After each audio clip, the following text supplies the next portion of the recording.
Hey, what's up everyone, it's Patrick, and welcome to my guide to the final Necromancy quest, Alpha vs Omega. There are only 3 things required for this quest: completion of the quest Remains of the Necrolord, level 95 Necromancy, and 30,000 City Vessel Souls, which is the whole Well of Souls thing. If you're curious, I didn't start doing these until level 90, which is when you unlock a bunch of stuff for rituals. I did powerful communion rituals with reinforced dragon bones and 3 multiplied 2 glyphs. This gave me 110 souls per ritual, and it took me about 5 to 6 hours from 5,000.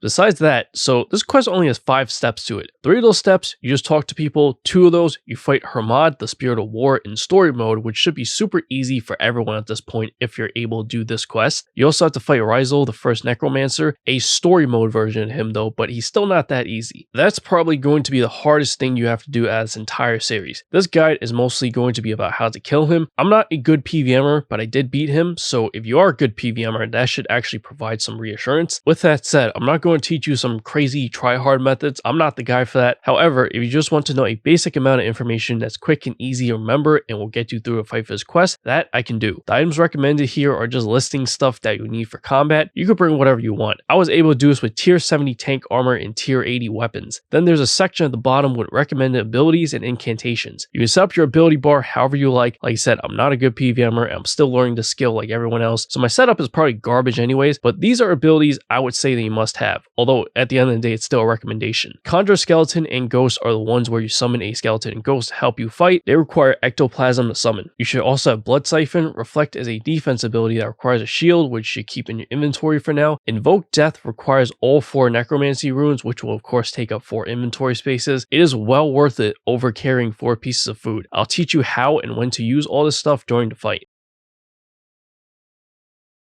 This video is brought to you by the awesome members of my Patreon. If you want access to some exclusive perks, check out the link in the description below. Enjoy the video, everyone. To start the quest, go to the bridge in the city of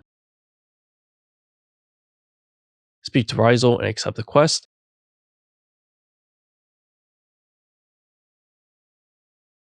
Go to Karen, she's the ghost that takes you to Rasial's Citadel. You probably don't want to speak to her yet when you get there because they're going to throw you straight into fights, so I would recommend watching the rest of this video first before actually doing anything yourself. During the fights, if you need to leave for any reason or die, she is how you get back. Do keep in mind that you're going to be taken to an instance for the quest, and you must speak to her to get to that instance, so you can't technically use the War's Retreat portal or anything to teleport to Rasial's Citadel, but what you can do is use that portal, have Karen take you back to the city, then in the city, speak to Karen again to have her take you to the instance. When or if you're ready for fights, you would speak to Karen and select option 1, yes. If you don't get the chat option, you might need to speak to her again. You get some dialogue, and then you have to fight Hermod, the Spirit of War, and some of his other minions, but Hermod is the main target here. If you made it this far, you should already know how to fight him, so I'm just going to make this quick. The only thing you need to know is that when he becomes immune to damage, you have to kill the armored phantoms that he summoned.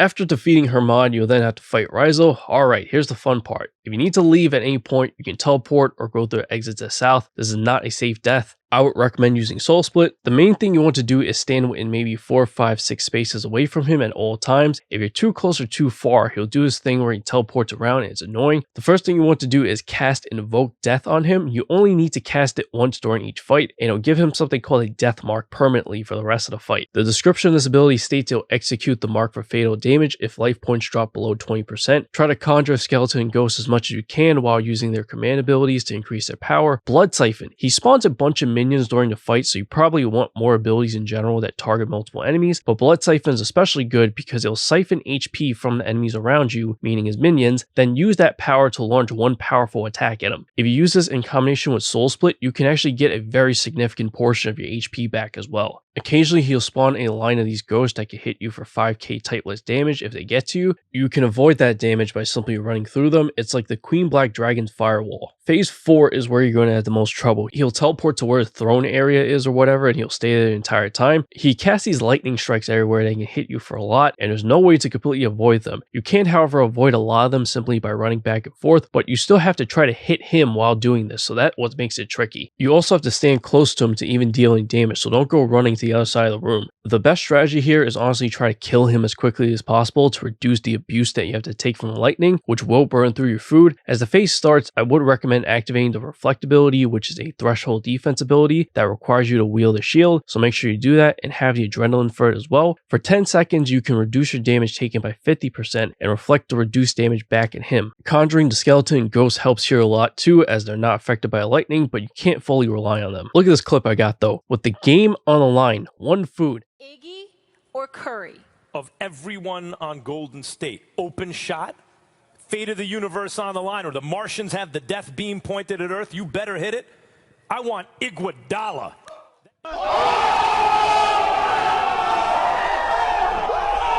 Oh my god, bro, did you see that? That's the Invoke Death ability. Comes in handy at the worst phase of this whole fight. Took out 20k HP in one shot, which is why you're better off carrying the 4 runes instead of food. If you haven't started the fight yet, you can speak to Karen now, as that's all I wanted to show you.